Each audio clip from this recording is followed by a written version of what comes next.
The doom of Panacea has come to the city.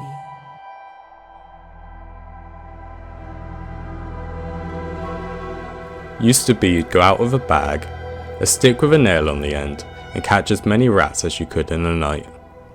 The city watch paid by weight. Once the plague came, the rats were different, meaner, bigger, and a little quicker. It got more dangerous, and the city watch started paying better. But that didn't last long, because after a while, too many people had been stripped clean trying to fill up a bag. One slip, and they'd be all over you, gnawing and trying to chew down to the bone.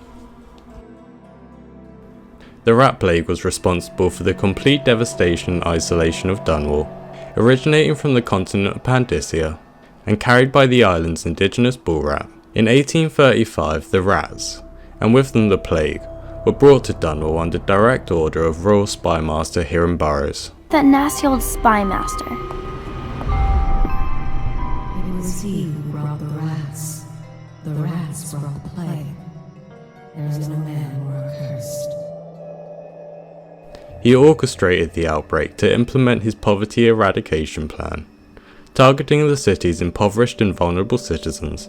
The rats were originally planned to be limited to the slums and other poverty-ridden areas, though they quickly spread throughout the city due to their incredible size, speed, and aggression.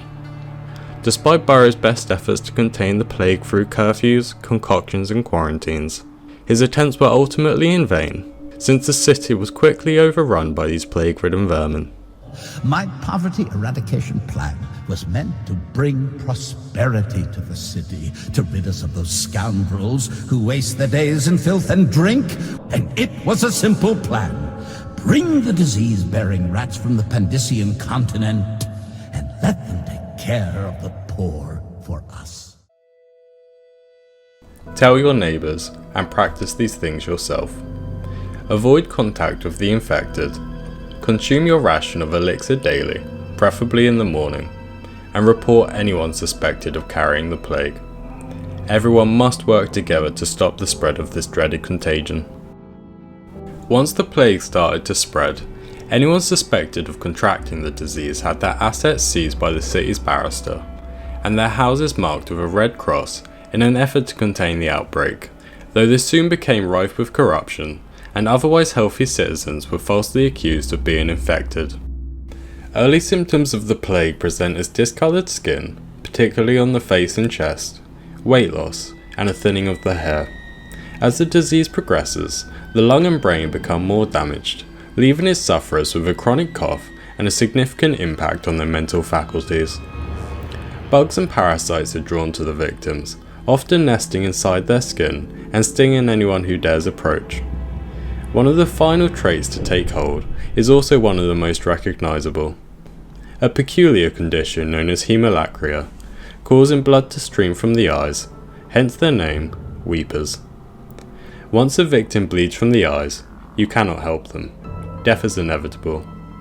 They lose their ability to speak. Instead, the only sound you'll hear is a sickly and haunting moan.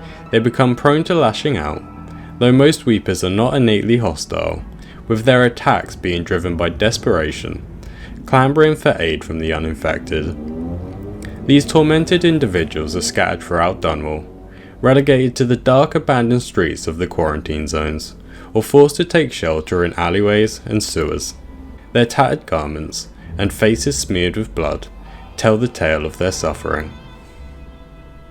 Curiously, rats show a particular restraint towards the afflicted, likely due to their advanced state of infection.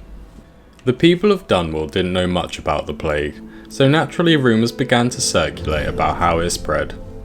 One of the most prominent was that there were infectious winds spreading across the city, and all one had to do was hide until they moved on.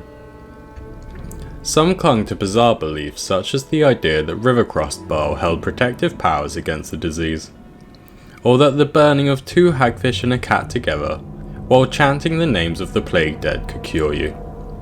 The Abbey of the Everyman sternly cautioned against such superstitious practices, for these are not only ineffective, but heretical acts, subject to the full weight of the Abbey's law. Elixirs were created to combat the deadly plague, though they were scarce and expensive, and only worked as a preventative measure. Cheaper formulas such as the bootleg elixir arose, but we can't be sure exactly how effective they actually were. Committed scientists like Dr. Galvani, Anton Sokolov and Piero Joplin tirelessly devoted themselves to the pursuit of a remedy. The combined efforts of Anton and Piero eventually yielded a breakthrough in 1838, resulting in a cure that could even heal those in the late stages of infection, though it is thought that over half of Dunwell's population succumbed to the plague.